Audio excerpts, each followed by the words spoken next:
బుల్టెన్లో మనం breaking news చూస్తున్నాం. త్వరలోనే తెలంగాణ మంత్రివర్గ విస్తరణ జరగనుంది. మంత్రి పదవులపై కాంగ్రెస్ ఎమ్మెల్యేలు ఎవరికి వారే తీవ్ర ప్రయత్నాలు చేస్తున్నారు.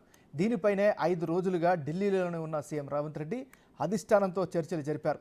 మంత్రివర్గ విస్తరణపై కాంగ్రెస్ హైకమాండ్ కీలక నిర్ణయం తీసుకుంది. కాంగ్రెస్ టికెట్పై గెలిచిన వారికి మాత్రమే మంత్రి పదవులని సీఎం రేవంత్ రెడ్డి తెలిపారు.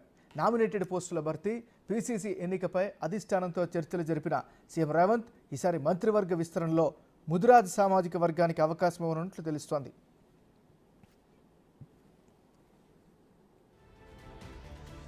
తెలంగాణ కాంగ్రెస్ నూతన అధ్యక్షుడిపై కూడా ఉత్కంఠ నెలకొంది. టీపీసీసీ అధ్యక్షుడిగా ఉన్న సీఎం రేవంత్ పదవీకాలం ముగియడంతో ఆయన స్థానంలో మరొకరికి అవకాశం కల్పించనుంది హైకమాండ్. దీంతో టీపీసీసీ పదవి కోసం ఎవరికి వారే తీవ్ర ప్రయత్నాలు చేస్తున్నారు. గత కొన్ని రోజులుగా ఆశావాహులు ఢిల్లీలోనే మకాం వేశారు. టీపీసీసీ పదవిపై సీఎం రేవంత్ రెడ్డి కీలక చర్చలు జరిపారు. ఈసారి బీసీ సామాజిక వర్గానికి పదవి దక్కే అవకాశం ఉందని ప్రచారం జరుగుతోంది.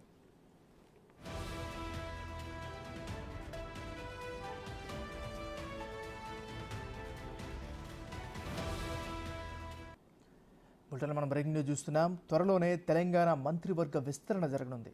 మంత్రి పదవులపై కాంగ్రెస్ ఎమ్మెల్యేలు ఎవరికి వారే తీవ్ర ప్రయత్నాలు చేస్తున్నారు. దీనిపైనే 5 రోజులుగా ఢిల్లీలోనే ఉన్న సీఎం రేవంత్ రెడ్డి అధిష్టానంతో చర్చలు జరిపారు. మంత్రివర్గ విస్తరణపై కాంగ్రెస్ హైకమాండ్ కీలక నిర్ణయం తీసుకుంది.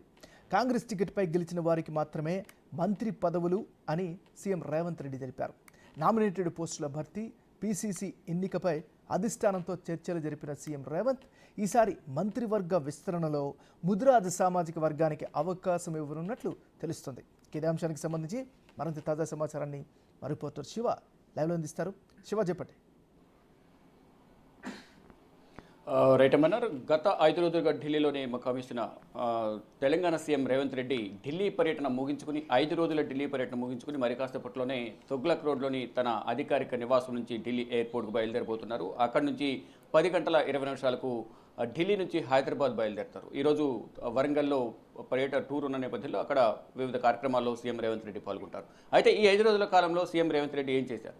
ఇటు పార్టీ కార్యక్రమాలతో పాటు రాష్ట్ర అభివృద్ధికి సంబంధించి కేంద్ర మంత్రులను కలిసి రాష్ట్రానికి రావాల్సిన నిధులపై అందరికీ వినతి పత్రాలు సమర్పించారు. తర్వాత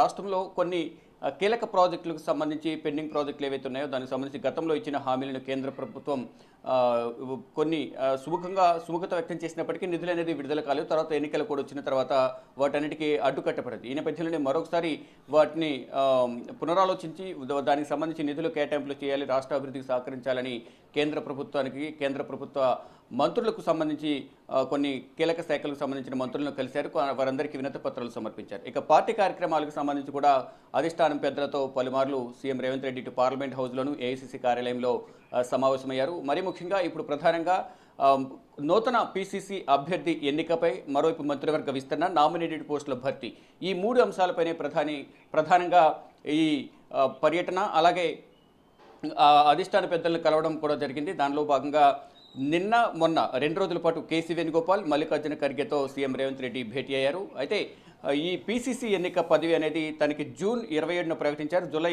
7న నేను పదవి బాధ్యతలు చేపట్టాను కాబట్టి జూలై 7తో పీసీసీ పదవి కాలం ముగిపోతుంది. ఈ నేపథ్యంలో నూతన పీసీసీని నియమించాలని నేనే అధిష్టానానికి తెలియజేశాను. దానిలో భాగంగానే నూతన పీసీసీని ఎన్నుకునే పనిలో అధిష్టానం నిమగ్నమైంది.